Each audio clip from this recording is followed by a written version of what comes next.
दोस्तों, अगर आपकी एज 18 से 25 साल के बीच में है और आप अभी से अपना थोड़ा बहुत पैसा अपने फ्यूचर के लिए इन्वेस्ट करके खुद को एक अमीर इंसान बनाना चाहते हैं, तो आप दुनिया के उन 10% लोगों की लिस्ट में आते हैं जो कि इतनी कम एज में ही इन्वेस्टमेंट के बारे में सोचते हैं।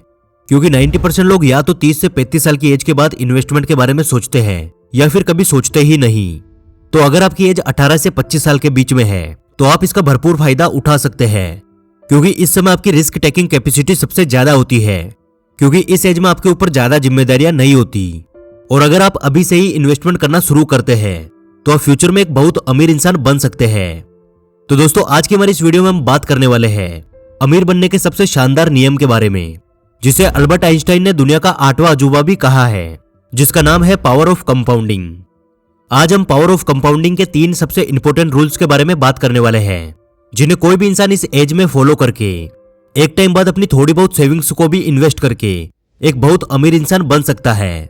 पावर ऑफ कंपाउंडिंग के रूल्स को समझने से पहले हम ये समझने वाले हैं कि आखिर पावर ऑफ कंपाउंडिंग होती क्या है और पावर ऑफ कंपाउंडिंग में ऐसा क्या खास है कि जिसकी वजह से अल्बर्ट आइंस्टाइन ने इसे दुनिया का 8वां अजूबा कहा है। और ये समझने के लिए हम मिस्टर अनवर की रियल लाइफ स्टोरी के बारे में जानते हैं। मिस्टर अनवर महाराष्ट्र के रहने वाले थे, जिन्होंने 1980 में विप्रो कंपनी में 10,000 रुपए इन्वेस्ट किए थे, जो कंपाउंडिंग की हेल्प से 2019 में हो गए 1,000 करोड़ रुपए। अब 1,000 करोड़ रुपए कैसे हो गए, हम इसको अच्छे से समझते हैं। 1980 में जब मिस्टर अनवर ने 10,000 रुपए इन्वेस्ट किए थे, उस समय विप्रो कंपनी के एक शेयर का प्राइस था 100 रुपए। यानी 1980 में 10,000 रुपए में मिस्टर अनवर को कंपनी के 100 शेयर मिले। इसके ठीक एक साल बाद 1981 में कंपनी ने 1:1 का बोनस डिक्लेयर किया, जिससे मिस्टर अनवर के पास कंपनी के टोटल 200 शेयर्स हो गए। उसके बाद 1985 में कंपनी ने फिर से 1:1 का शेयर डिक्लेयर किया, जिससे उनके शेयर्स हो गए 400। और उसके बाद फिर से कंपनी ने 1986 में शेयर्स को 10 रुपए के शेयर्स के हिसाब से स्प्लिट कर दिया, जिससे अब उनके पास टोटल शेयर्स हो चुके थे 4,000। उसके बाद 1987 में फिर से कंपनी ने 1:1 का बोनस डिक्लेयर किया, जिससे अब उनके पास टोटल शेयर्स हो चुके थे 8,000। अब कंपनी ने 1980 से लेकर 2019 तक कंपनी ने इतनी बार शेयर्स को स्प्लिट किया कि मिस्टर अनवर के पास 2019 तक 2,56,00,000 शेयर्स हो चुके थे। और आज के समय में विप्रो कंपनी के एक शेयर की प्राइस है 380 रुपए। यानी अभी मिस्टर अनवर के टोटल शेयर्स की कीमत 972 करोड़ रुपए है। और साथ ही कंपनी से अपने शेयर होल्डर्स को डिविडेंड भी पे करती है। यानी कंपनी को होने वाले मुनाफे में से कुछ % हिस्सा कंपनी अपने शेयर होल्डर्स को बोनस के रूप में डायरेक्ट उनके अकाउंट में पे करती है। इतने सालों में मिस्टर अनवर को अगर कम से कम 28 करोड़ रुपए का भी डिविडेंड मिला होगा। यानी 1980 में 10,000 रुपए जो उन्होंने इन्वेस्ट किए, उनकी आज की डेट में टोटल वैल्यू होती है 1,000 करोड़ रुपए।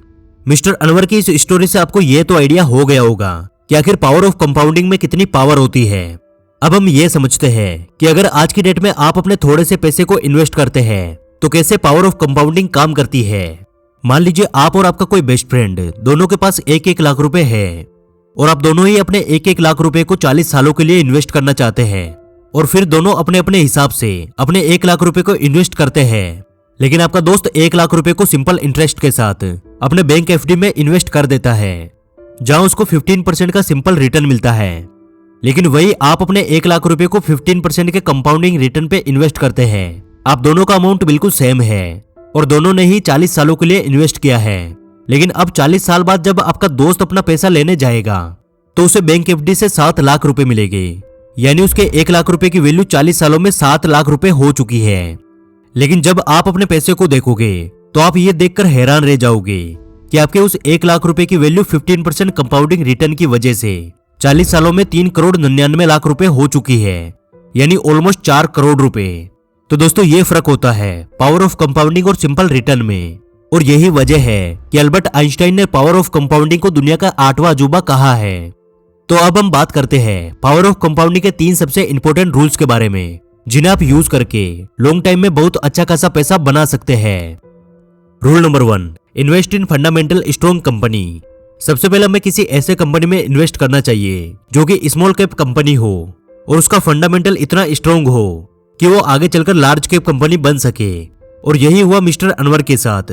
मिस्टर अनवर ने जब विप्रो में अपने पैसों को इन्वेस्ट किया था, उस समय विप्रो एक स्मॉल कैप कंपनी थी और उसके फंडामेंटल्स बहुत ही ज्यादा स्ट्रॉन्ग थे और विप्रो का बिजनेस मॉडल बहुत ही अच्छा था, जिसके चलते विप्रो आगे चलकर मिड कैप कंपनी बन गई। और फिर उसके बाद में लार्ज कैप मल्टीनेशनल कंपनी बन गई। और इसी प्रोसेस के चलते मिस्टर अनवर को मल्टीबैगर्स रिटर्न मिला। इसलिए पावर ऑफ कंपाउंडिंग का फर्स्ट रूल यही कहता है कि आप भी ऐसी कंपनी में इन्वेस्ट करें जिसके फंडामेंटल्स और बिजनेस दोनों ही बहुत ही ज्यादा स्ट्रॉन्ग हो, जिसका बिजनेस मॉडल आगे चलकर लोगों की प्रॉब्लम्स को सोल्व करे और उसका ग्रोथ पोटेंशियल बहुत ही ज्यादा हो। तभी आपको आगे चलकर एक अच्छा रिटर्न मिल सकता है। Rule number 2, invest for long term. दोस्तों, हमें अपने पैसे को लॉन्ग टर्म के लिए इन्वेस्टमेंट करना चाहिए, क्योंकि जब हम अपने पैसे को लॉन्ग टर्म के लिए इन्वेस्ट करते हैं तभी हमें अपने पैसे पे कंपाउंडिंग का भरपूर फायदा मिलता है। मान लीजिए कि अगर मिस्टर अनवर ने 1980 में पैसा इन्वेस्ट किया होता और उन्होंने अपने पैसे को 2 या 3 साल में या फिर 5 साल में ही निकाल लिया होता तो उन्हें इतना बड़ा मल्टीबैगर्स रिटर्न नहीं मिल पाता। आप खुद सोचकर देखिए कि क्या उनके 10,000 रुपए कभी 1,000 करोड़ रुपए बन पाते? ऐसा बिल्कुल भी पॉसिबल नहीं हो पाता। दोस्तों, कंपाउंडिंग में आपको आपके इंटरेस्ट पे भी इंटरेस्ट मिलता है, इसलिए जितना जल्दी हो सके आपको इन्वेस्टमेंट शुरू कर देनी चाहिए। और मल्टीबैगर रिटर्न पाने के लिए हमें लॉन्ग टर्म के लिए ही इन्वेस्टमेंट करना चाहिए। दोस्तों, पावर ऑफ कंपाउंडिंग से अच्छा रिटर्न पाने के लिए हमें 15 से 20 साल यहाँ तक कि 30 साल तक भी अपने इन्वेस्टमेंट को होल्ड करना पड़ सकता है। इसमें आपको पेशेंस की बहुत ही ज्यादा जरूरत होती है, क्योंकि जब भी आप किसी कंपनी के शेयर्स को बाय करते हैं तो वो स्टॉक बहुत बार बहुत नीचे जाता है या फिर बहुत बार बहुत ऊपर चला जाता है। तो कई लोग कुछ लालच की वजह से या किसी डर की वजह से अपने पैसे को निकाल लेते हैं और अपने शेयर्स को बेच देते हैं।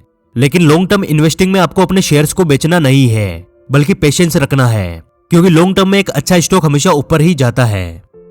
और अब आता है हमारा आखिरी और रूल नंबर 3, स्टार्ट SIP। दोस्तों, आज के जमाने में 90% से ज्यादा लोग कंपाउंडिंग की पावर को नहीं समझते हैं। वो सोचते हैं कि इतने सालों तक पैसे को कौन इन्वेस्ट करता रहेगा, इसमें तो बहुत टाइम और एफर्ट देना होगा, अच्छी कंपनीज को ढूंढना पड़ेगा। तो इसका सोल्यूशन हमारे रूल नंबर 3 में मिलता है, जिससे कि आपको हर महीने मैनुअली पैसे इन्वेस्ट करने की जरूरत नहीं पड़ेगी। इसके लिए आप SIP शुरू कर सकते हैं। SIP का मतलब होता है सिस्टमेटिक इन्वेस्टमेंट प्लान।